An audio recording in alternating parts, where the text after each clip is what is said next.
So what does Trump have against forestry and forest management and trees? He's just a burn it down motherfucker. He just like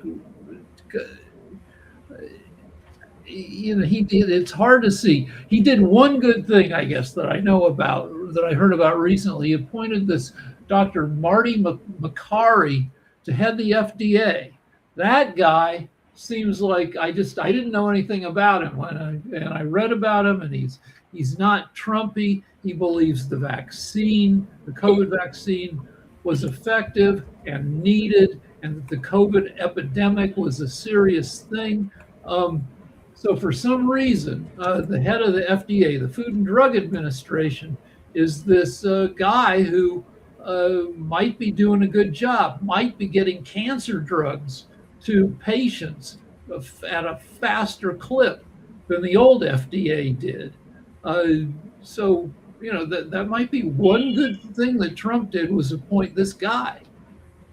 Yeah, maybe so. Dr. Sharif, I see you're coming in from Bangladesh. How are things going over in Bangladesh? What's happening in your neck of the woods and everything like that? Uh, Thank you. This is very good questions. Like in terms of economics, you know that uh, in Middle East, it had its wire and all of the things. So, and we have a very strong engagement for our energy and for our labor market with the Middle East. Also, different kind of import and export oriented business has some very strong engagement with this Middle East. So it's not only Bangladesh. I just want to say in South Asia, according to Asian Development Banks, our economic growth and all of the things will go slow down because of this wire. Even though if you see these business relations and tariff and all of the things with USA, secondly with this immigration procedure, and third this war, it's heavily affected country like Bangladesh, country like Pakistan's, Afghanistan's, Nepal, Sri Lanka, and so on. And another important aspects that climate change is very challenging situation right now in Bangladesh, in India, and some other places in South Asia, including Maldives and so on. So for these issues, our agricultural productions has some challenges, as well as we do not have enough intelligent infrastructure where US companies and US like AI company, they can contribute in Bangladesh and Bangladesh economy. And fourth important thing I want to say regarding these healthcare issues, I already shared that because of this US aid, they actually right now reduce it's stopped, as well as USA reducing all of the support and funding for these healthcare issues. Already hundred of Bangladeshi children, they died because of this lack of vaccine. So this is also another challenging issue. This time is very challenging because of war, because of tariff, because of issues and other things. Definitely, US is one of the leaders for this global economy. Bangladesh also a very good ally for USA. Through this relationship, maybe we can create a positive environment, both in economic, socials, politicals, and so on for Bangladesh. But this is very challenging moment and challenging year for Bangladesh and emerging economy also. Yeah. Speaking of challenging and everything like that, what is Bangladesh thinking about this kind of like opportunity to have reconciliation between Taiwan and China? Because definitely it looks like the opposition leader in Taiwan is calling for reconciliation after meeting G and everything like that. So is this going to be a unified China coming up and everything like that? And how is that going to impact Bangladesh and India and other places? Yeah, basically for this political diplomacies and so on, Bangladesh is a very strong ally for India and USA. That's for sure. And secondly, if you discuss about this Belt and Road Initiative, China has very strong influence in South Asia, including like Malaysia, Bangladesh, Pakistan's, and India, and so on, with their Belt and Road Initiative. Definitely, it will be very good political diplomacy. But what I understand from Bangladesh politics and so on, Bangladesh is a strong ally for USA. So Bangladesh gonna support uh, US political diplomacy in terms of Taiwan and China. So that will be another interesting things for Bangladesh. Yeah. Yeah, that So makes sense. we should talk about what Belt and Road is, because every time I heard it, I didn't know what it meant for years, and then I looked it up. Belt and Road is China's initiative to make sure that there are clear transportation pathways uh, from China back and forth between the rest of the world, particularly developing countries within its sphere. You've got Africa, you've got the rest of Asia. The belt is sea lanes, maritime traffic, and the road is roads, building. And this also means improving transportation within other countries. It's part of China becoming the world's friend in order to increase trade with the rest of the world. Did I get this mostly right, Dr. Sharif? Yeah, but I just want to add, like, according to Adam Smith, if you see the global economy, if you see this Bongo means where I am right now, Bangladesh and this Eastern West Bengal, I said 300 million people. Then this eastern part of China, what you were discuss about, right? And as well as this Egypt, these are the community who are super rich, and they have a trade route. Actually, this route, Silk Route, actually for trade and commerce and politics and cultural diplomacies and so on. And after that, this business growth, this economical growth and everything moved to Europe after this European revolutions and French revolutions and so on. And after that, it moved to North America. So the second Silk Route, what you are discussing right now, it's happened because China and this Asia Pacific economics actually growing, and it's become more positive and powerful. And that time, China identified that they are producing a lot of their products and so on, and they need to connect the whole economy and ecosystem again. What I'm discussing about this Bongo, this like the South Asia, this Egypt, this Africa, and Asia Pacific and Europe, and they do focus on the Silk Route 2.0. But I have my books. It's all about Silk Route 3.0, according to my innovations and understanding right now. Even when this Iran and like USA war started, I said it will be difficult for USA because Iran has some sort of very strong cultures of their economies and so politics and so on.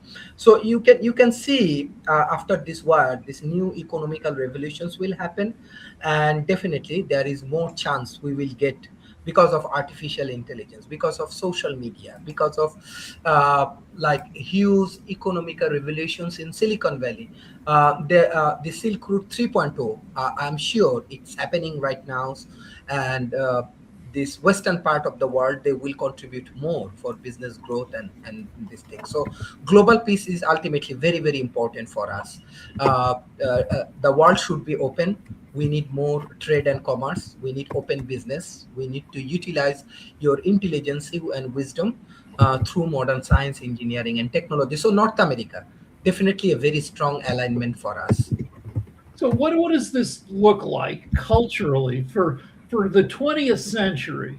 The world's main provider of entertainment was the United States, and most big movie stars were white people, even though white people are only 10% of the world's population. Now, as China reaches out, like, Bollywood is a huge industry, but hasn't achieved internationally as much penetration as American movie. Are we going to see a shift of entertainment products, of cultural, when people think of living large, they used to think of living in America with sports cars and all that. But now China has all these huge manufacturing cities with a ton of rich people.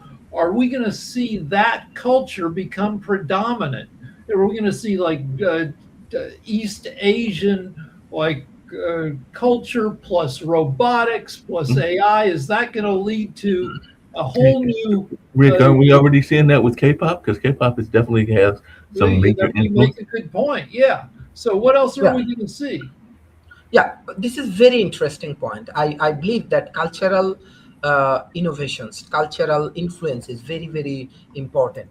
But this is my honest opinion. As long time I teach Chinese student, I engage with Indian communities, European communities, and North American communities as an academician. So this is my honest opinion that how Hollywood, let's say you are from Hollywood, like maybe Mark has a strong relationship with this Hollywood, how Hollywood create impact in this Asia Pacific culture. Even the Chinese student, right? They really like Hollywood cultures. Secondly, if you see this open society, how this USA build up this open society, still Chinese communities, Chinese peoples, they have very strong interest about this open society and open community. That's why democracy is ultimately very powerful things, right? Even the political influence create a very positive impact. Even in Bangladesh, young people, around 2000 young people died because of they want to establish democracy, right? And right now Bangladesh has democracy. So this is my honest opinions. Maybe definitely with the economics USA get huge impact, but I do not know how they creating positive impact with their military, but undoubtedly I want to give thanks and want to say thank you to all of the Hollywood stars and the peoples how they creating cultural revolutions through their movie, through their news, through their media, even social media. It has a huge impact, right? So still, USA is a major cultural influentials in Asia Pacific. But China is trying to develop their Belt and Road Initiative. They are providing, let's say, they are offering 10,000 students free language training in Bangladesh and vocational training in Bangladesh. But still, uh, because of Hollywood and so on, this Western cultures has a very big influence with the social media and so on in this Bangladesh and Asia Pacific market. A It kind of takes crazy thing that happened in Nepal is only a few miles from Bangladesh. They have a new yes, prime minister, 35 yeah, years old. This guy is a rapper. Mhm. He's yeah, also a structural engineer and was the mayor of Kathmandu. But you have a prime minister who's a freaking rapper. Is so yeah. yeah, we're seeing all sorts of cultural uh, mixing. Yeah. Speaking of cultural mixing, Rick, just in that same realm and everything like that, yesterday or maybe it was early today was Mom Donnie's 100th day in the as mayor of New York, and some people are saying that like Gavin Newsom, he's a rock star and all along those lines. So I was just wondering your thoughts around Mom Donnie because there's them that he brings a unique star power to New York City governance. Not that they haven't Yeah, had other so stars. we've learned over the past 12 years that it helps to have charismatic candidates. Right. Because for president, we haven't the last charismatic president we had, if you don't count the cult of Trump, was Obama. Obama was young, handsome, sophisticated. A lot of people could get behind him and like him. Trump has always had majority disapproval. That right now 57% of Americans disapprove of Trump. Obama didn't have great. Over time, the political polarization has led to the average approval of every subsequent president being lower. But still, Obama inspired more good feelings than Trump has, than Biden did. And yeah, you need. So Mamdani is young. He's good at talking to people. People like to see him. Gavin Newsom strikes some people as a little too slick, but still, if he manages to tamp down the slick, he could be a political force in 2028. Well, speaking of people that are slick, and I know that even Nick has said he's a fan of him and everything like that, but Wes Moore is still out there. Wes Moore, citing his military service, said that Trump's war in Iran is aimless, and he was on Face the Nation with Margaret Brennan last weekend and everything like that. So he's saying that ending foreign wars is the best thing that we could do to lower gas prices. So it sounds like Yeah, this Wes Baltimore mayor Moore is is also maybe another type of Obama type. Wes Moore is a charismatic guy. You see him on TV, and you're like you don't automatically go, ugh, I don't want to listen to this guy. There are plenty of people on TV where they come on, these old ass senators and Congress people, And even if they're on your side, even if you're part of the same political party they are, you don't necessarily want to hear from them because they're old, they're kind of tarred with the failures of their rhetoric and their lost elections. And yeah, we need younger, better communicators to succeed politically. I assume it's the same way in Bangladesh, that you have different generations of political leadership coming in. Dr. Sharif?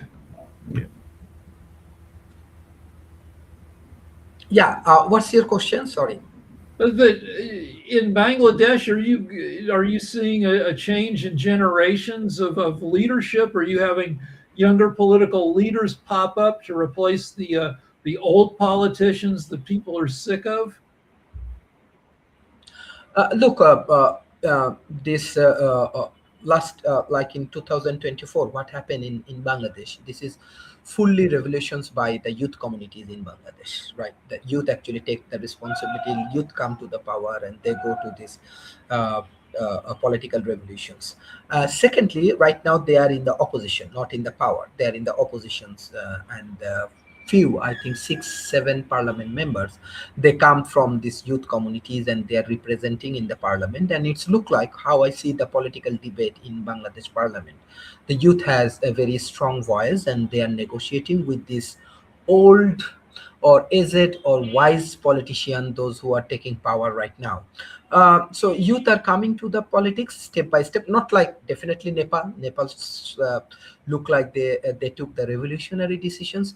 They select a 35 years rapper as a prime minister, and will be very interesting move for Nepal. Bangladesh, I want to say, in a moderate stage, but they are welcoming youth politicians in the parliaments.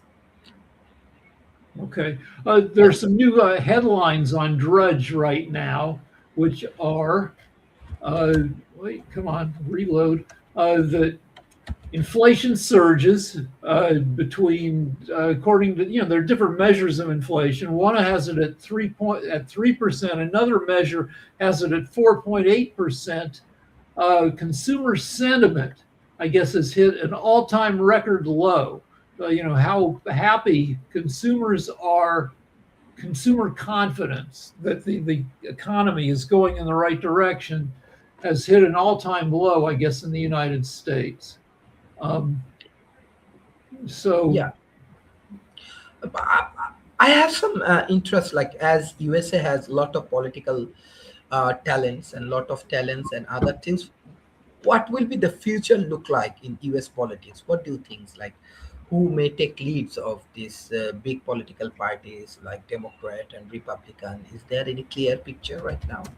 So the MAGAs like to accuse everybody else of being panicans, which is some, like, based on the word panic, that we see the war and we think it's the end of America. We see a bunch of things like liberals. They accuse liberals of seeing the end of America, or the end of American power. And I would say that they're not entirely wrong. That the U.S. has a durable political system. Now, Trump, I believe, is the crappiest president in history, and he's torn down a lot of political institutions that we thought were immune to some a-hole getting in there and messing them up. But I think the U.S. can recover. I think that Trump's recent behavior, going to war, just doing crazy stuff like going after the NFL, shutting down the Forest Service, that he may overreach so badly that this leads to a boomerang effect where the Democrats may get enough political control, some in 2026 and maybe more in 2028, that they could rebuild some of the stuff that's been torn down by MAGA. Now that's an iffy thing. And each party, when they get control, they tend to go too far. The Republicans tend to go farther and more and cause more chaos than the Democrats do. But the Democrats go too far also.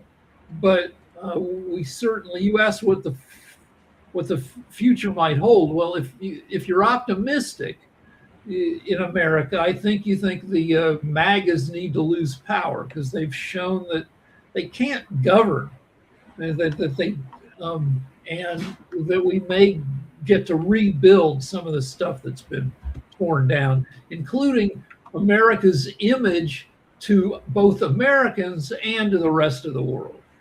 Mhm, mhm. So, why, like American talents, and they are not contributing in U.S. politics? What's your thoughts? Or So I didn't see the movie Wall-E, Mhm, but I know what it presented. It presented the humans of the future being these fat, spoiled babies, just waited on, that can't even, get out of their chairs, that are waited on, that robots do everything for them. And that's a little bit of a problem with America, where emerging countries, Bangladesh, China, the whole India, the whole of Asia, right now at least has the reputation for people in these countries working hard, getting educated, embracing technology, being super math and science literate. And then the U.S. has the stereotype right now of being like the people in Wall-E, fat and lazy and anti-education, anti-science, very politically divided over ridiculous issues. Now, trans stuff isn't ridiculous, but it's a minority issue affecting only, like 1%, less than 1% of the population. And we spend an enormous, so much time yelling at each other about it. So we're distracted, we're lazy. I mean, I forget what your question was, but that's the issue, that the U.S. had a huge math science push in the 60s, 70s, 80s that led to our technological dominance, but the more recent generations have been dropping the ball. mhm, mhm. No, this is very interesting. So, when you discuss about this U.S. politics and U.S. New economical revolution, so as USA has a lot of tech companies, do you believe that young people, they have more interest about building tech companies and building startup ecosystem and so on, and they have less interest to contribute in the politics and so on? So, I mean, even though there are a bunch of jackasses running around, not just America, but the world, because our phones turned us into jerks. We get on our phones, we get these personalized data feeds. It makes everybody more selfish, more superficial, more distractible. And that's just the way it's going to be. But there's still plenty of, tens of millions of serious people in America. And yeah, younger Americans have been politically discouraged because they see what a mess old politicians have made out of things. And yeah, there's some learned hopelessness where younger Americans often think, that it can't be fixed, but it can be fixed. It's a similar issue to the baby shortage in the U.S. That younger people are having fewer babies, and there are a number of reasons. One is that younger people don't have any money compared to previous generations. One is that younger people despair about the future. One is that that everybody's distracted and by tech and our phones, and we don't go to the trouble of trying to hook up. Yeah. Well, people still try to hook up, but they just don't hook up the same way. But I did have a question for Kim. It's not about hooking up, but she has a young adults, like in that 20-30 age I'm range, if I not remember young, correctly. so No, I said you have young people in your circle, like your sons right. and everything like that. They're in that 20-30 circle. I was just wondering from your perspective, because I'm even thinking about it with my own nephews. I don't have any kids of my own, but my nephews are about to be 18 and 17 in August, right? Because the first one was born 2008 and everything like that. But it'll be 18 and 17 in August. But I was wondering, how concerned are your children, as well as the children that you associate with, about all this craziness in the world, whether it's Ukraine, whether it's China and Taiwan, whether it's Iran and the Middle East, whether it's just all the stuff that's going on in the world? Do they think that they're going to make it to 60 and 70, or are they feeling that they might not even make it that far? I don't think they care.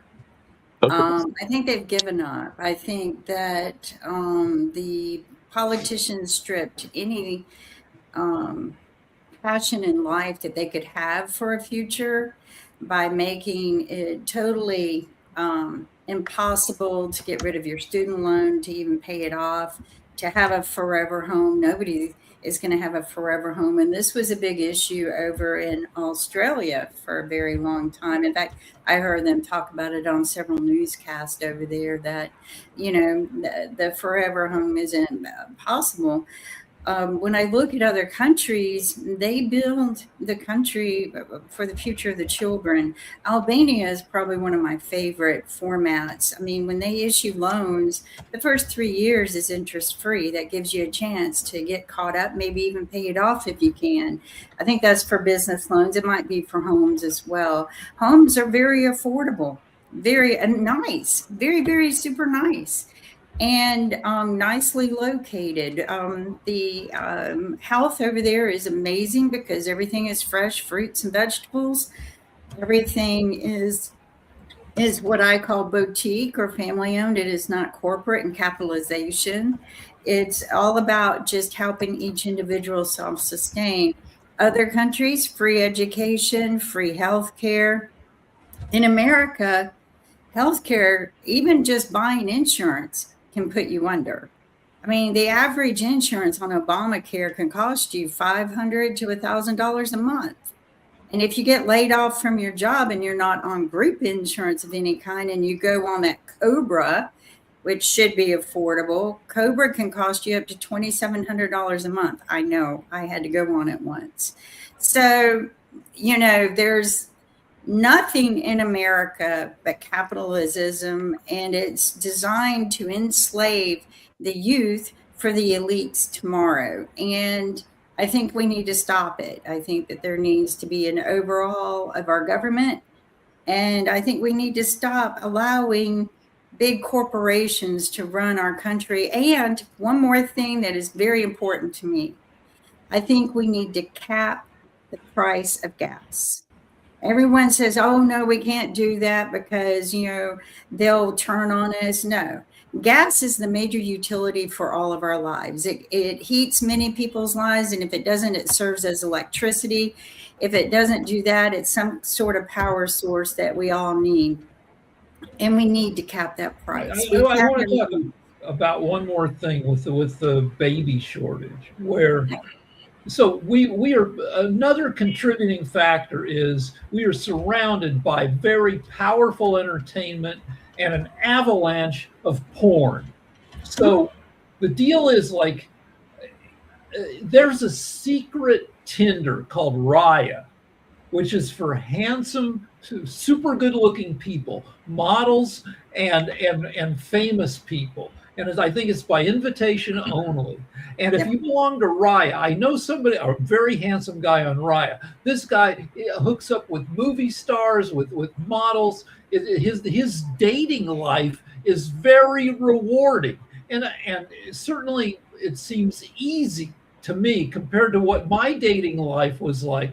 I'm not terrible looking, but I'm a little goofy looking. And for me, dating was hard work. And I think for most people who aren't frickin' supermodels, it's hard. And it's extra hard now in comparison to how easy it is to not do it.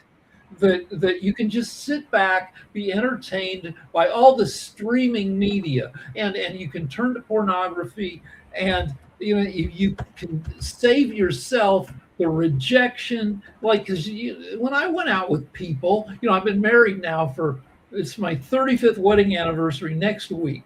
But Congratulations. thank you. But before that, I still like my wife.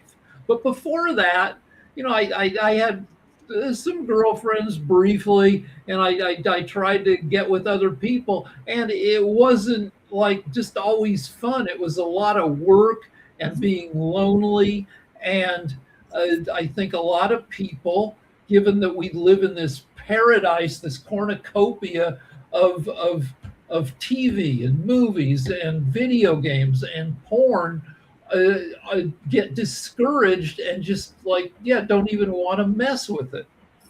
Well, there's a lot of other things that play into this. I never wanted to get married when I was younger because all I did was help single moms who were left with their babies to take care of.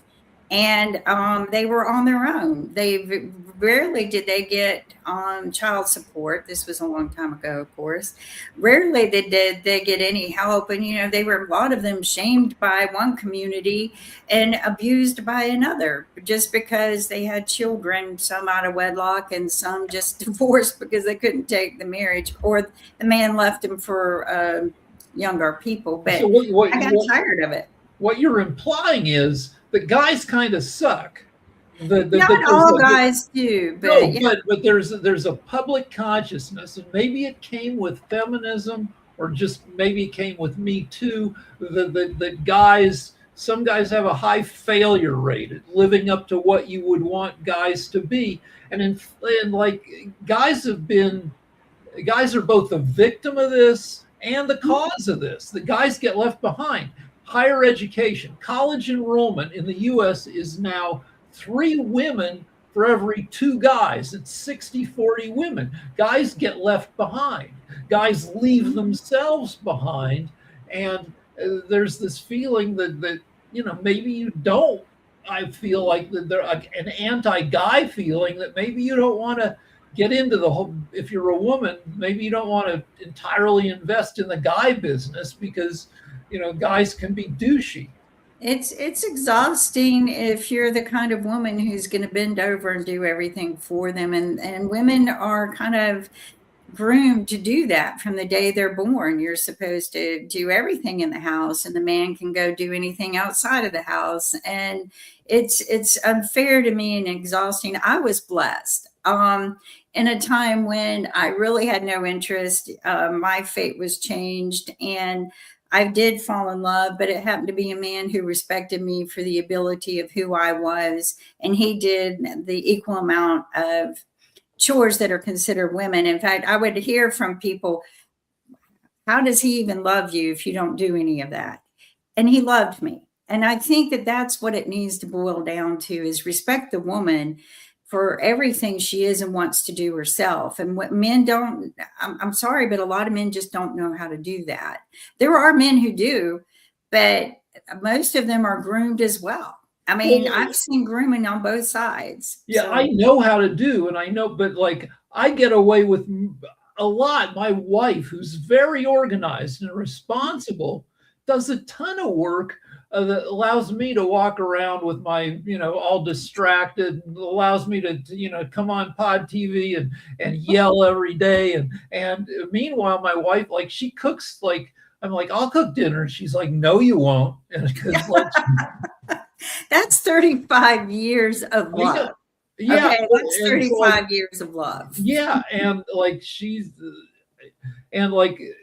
it's, I'm very grateful, but like, there are plenty of people reject there's this trad wife movement among conservatives that tells women, you should just give up like worldly aspirations and stay in the home. And my kid is a historian, an art historian, and with an emphasis on needlework. So she looks at women's roles in the, like, there's this whole issue about women didn't even have freaking pockets for centuries. Men could walk around with all their junk in their pants. Women they had to do these elaborate, if they wanted to go out in public and hold the things they needed, they had to like sew these, like, the solutions for women like sucked, they were terrible.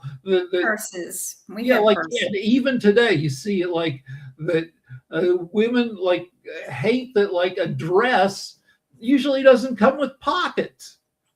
And you find a nice looking dress with pockets, and that is a beloved frickin' dress.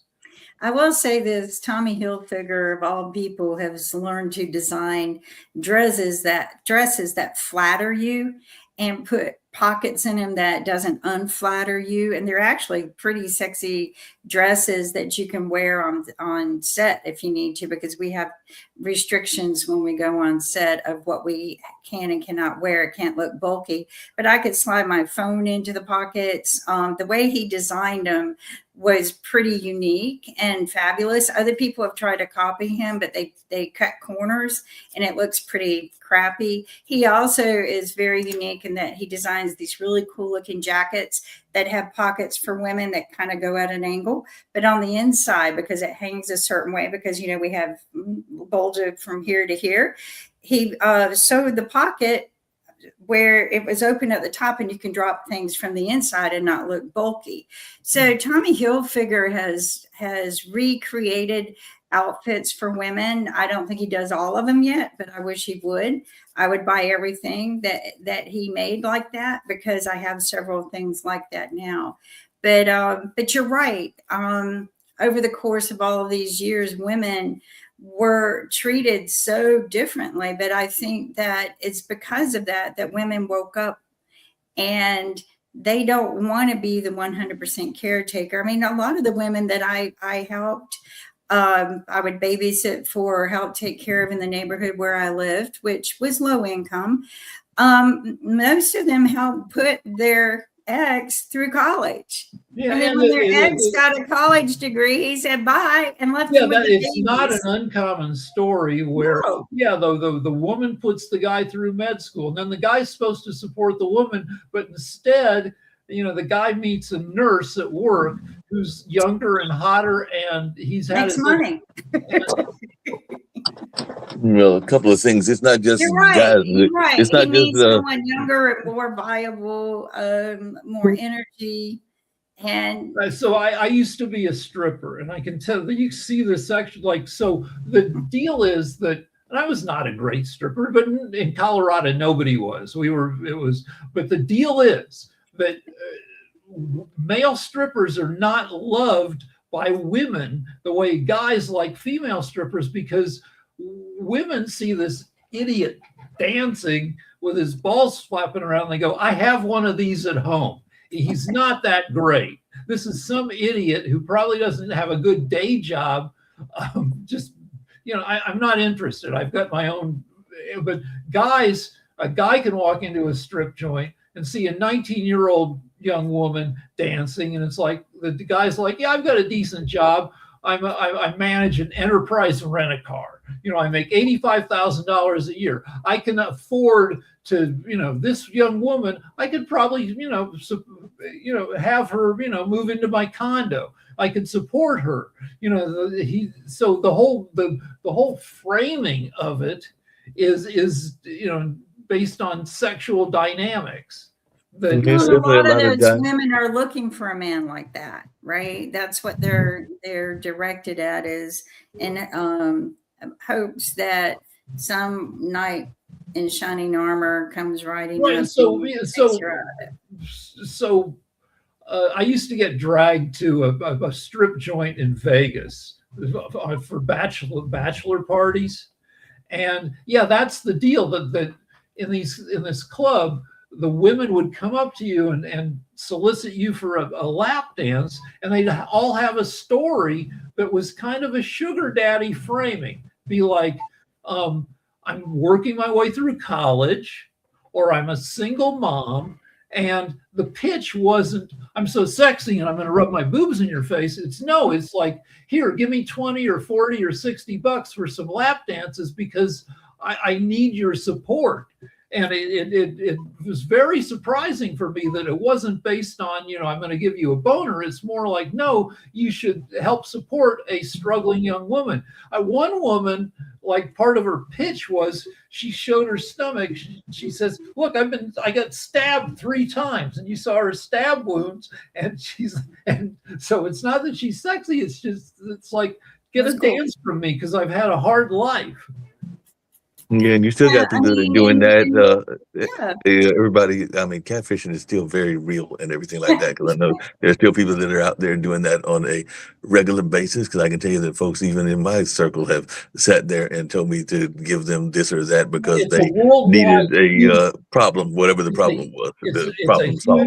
It's a huge industry. So our kid lives in England. And she got married last year, and we helped pay for the wedding, as you do. And so you have to do wire transfers overseas to help pay for the flowers and the whatever. And when you do a wire transfer, part of the instructions from the bank that is doing the transfer, they ask you questions. So one of the questions is, you're not sending this money to somebody who claims to be in love with you, are you? Because that person isn't real. They are. So the whole Ukrainian wife, Russian girlfriends, I don't know how much it makes, but certainly hundreds of millions of dollars a year are scammed out of lonely Americans who are bad at getting girlfriends. How long did your wire transfer take? It depends. If it goes through correctly, it takes like 3 days. If it gets lost, it takes a lot of different numbers. And if somehow something gets messed up, it can take as long as forever. I had one go, fortunately, it was only for like $100, but it got lost entirely, and it bounced back and forth twice.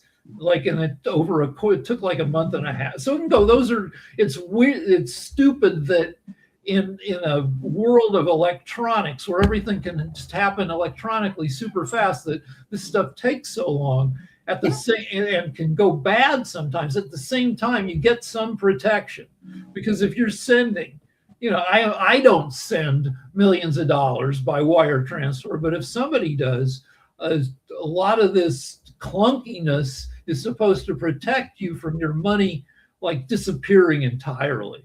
Yeah, and I've had that happen before on Venmo. One time, my money disappeared entirely, and the police did get involved and sent a message to the people who entirely accidentally took it, but I never got it back. But I've had wire transfers going to my son take 10 to 12 days. I used to get furious, and I would call the bank and they would go, oh, it's just sitting there. Well, what they're doing is they're taking your money and they're putting it into a central tank, even though they're telling you it got lost, and they're earning interest off it. Then they move it. That's what's really happening. Go look.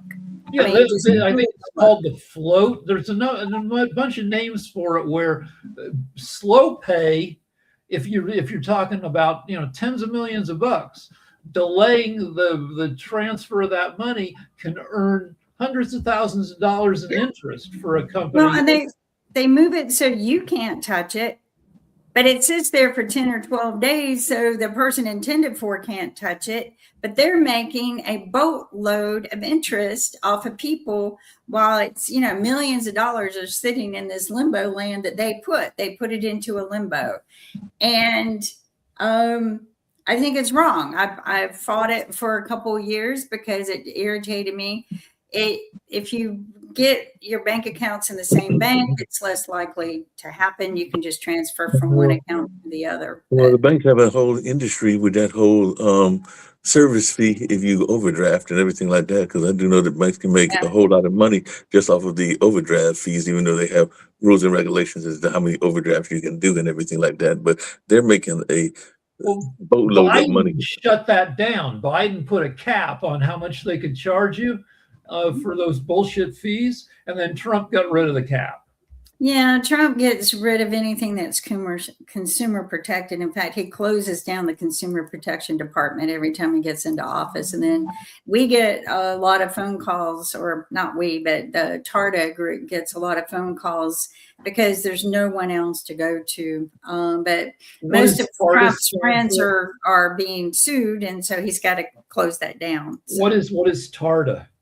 TARTA is the Timeshare Accountability Resource Group. They help people, provide them guidance who have been scammed by timeshares or scammed by timeshare exit companies. They provide them guidance and access to resources and a library for do-it-yourself get out of the scam. We're just spoke with someone who not only got scammed by timeshares, but just paid a timeshare exit company $7,000. Now, the thing is, in North Carolina, good and bad, North Carolina made a law that timeshare agents don't have to be real estate certified anymore, and they should be. But they did make a law that timeshare, but it was in favor for timeshares, not again in favor for Trump too, because Trump is partnered with timeshares. But the second law that they just made said that exit companies can't charge you an upfront fee. And so in this case, the exit company charged an upfront fee. So, I'm just saying, just call the state attorney general and let them get you out. We don't offer legal advice. We guide people to the right, honest, legal ways to get out of things. So I have a topic out of left field here for Jatovi. So I collect mosaics because they're cheap and they're fun. And I just saw on Goodwill.com a mosaic. It has to be from the early 60s. And it's of an African tribes person. And it's a good looking mosaic. But is it possible that some art is racist when white people own it, as opposed when black, there are porcelain figurines from 100 years ago that are like bad racial caricatures, and it seems like that would be okay to be owned by black people. But if you saw that in a white person's house, you'd be like, what the hell's going on with this? Is that? And you're muted. Yeah, I mean, there are things that are like that, but owning like if you find the African tribe, the histories and everything like that, there's nothing wrong with owning that. I mean, or having that in your house, or trying to pick that up. That's not a racist thing. I mean, as long as it's not like blackface or the character that you're talking about, that has a little guy that's a figurine that's like matter of fact, there's one down the street here. But yeah, I mean, as long as it's not derogatory towards the community, then it's not considered. All right, yeah, a racist item. Okay, the figure has some dignity here. So yeah, maybe so. Yeah, I think you'd be all right. I had a question for Jatovi before we go, though. So I'm happy that you came on. Thank you, Mark. Rick, always nice to see you. What on earth is that water contraption that you keep posting? And explain it and bring it next week on a video and share it with us, because this looks really cool. I mean, it was when back in January, we were supposed to get a lot of snow, but the weather broke up and we ended up with a little bit more ice, and then we did get some snow. Before that weather report, I was curious, and I took a bucket outside and put the bucket on a table and just to collect the snow. So it collected the snow. Then I wanted to see how long the snow would melt. So watched it melt. Then I wanted to see how long it took to evaporate. Then it snowed again. Then we got some ice. Then the water was full. It was higher than that. Then it took a while to evaporate. It didn't evaporate from January until 2 weeks ago. And so then I decided to keep the bucket out there because it rained the next day after the water evaporated. So it's just a fascination, just watching the water come and go in the bucket, and then hopefully by the end of the year, I'll take all the pictures that I've taken and throw it into a video and watch the line go up and down. So yeah, I it's love it. fascinating. I love it. It's so fascinating to watch. I mean, it's a rain gauge, and you're keeping up with the environment of your local community. I think it's great. Do share it with us sometime. We're almost at the top of the hour. I thank you for answering. Where did Mark go? Okay, we're at the top of the hour. You guys have anything to say here at the end of the week? Just goodbye. Have a good weekend. Let's hope that nothing ridiculous happens out of Washington over the weekend. And the Punisher movie looks actually good. Rick, I don't know if you saw the trailer. I haven't, but with the TV Punisher, what's his name? John Bernthal? Yeah, Bernthal or whatever. Yeah, I like Yeah. him. I tend not to like the Punisher on TV. It's got that Marvel problem where they take 8 hours to tell a 2-hour story. So I think I might like a movie better. You saw the Punisher on Netflix, right? Yeah, Did you like that one? mostly, but it's like, come on, move it. Like I think I liked it better than like Daredevil because the Punisher had more mayhem. But Yep, had to get Sasha mean- started, by the way. That's where I disappeared to, Kim. And we'll see you Monday at 10 Right. a.m. So, Eastern Mark, Standard Time. And Sunday, I'll be seeing Rick on Sunday because we're doing Naked at Night on We're Sunday. going to try to get started at 10:30 your time, but we always take longer than that to get it together, right? Well, don't forget to watch us 10:30 p.m. Sunday night on Naked at Night. It's one of my favorite Eastern laughing time, shows. probably a quarter of 11 Eastern time, quarter of 8 Pacific. Okay, but we'll be sure to tune in. And everyone, until next Monday, take care. Right. Bye. Bye.